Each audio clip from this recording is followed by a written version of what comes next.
मुख्यमंत्री फडणवीस आणि एकनाथ शिंदेंची काल 15 ते 20 मिनिट चर्चा नाराजीच्या चर्चा सुरू असताना अमृता फडणवीस यांच्या कार्यक्रमात शिंदे फडणवीसांच्या दिलखुलास गप्पा।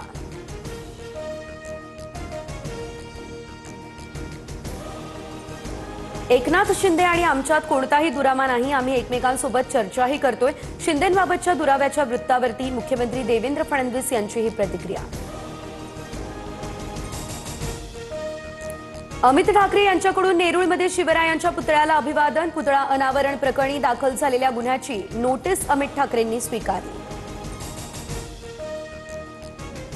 मुंबई भाजप अध्यक्ष अमित साटम यांना धमकी। स्वतःला काँग्रेस कार्यकर्ता म्हणवणाऱ्या अमानत खान नावाच्या व्यक्तीकडून फेसबुकवरून धमकी।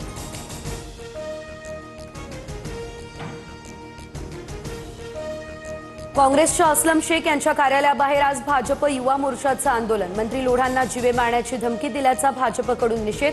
काँग्रेस भाजप कार्यकर्ते भिडण्याची शक्यता।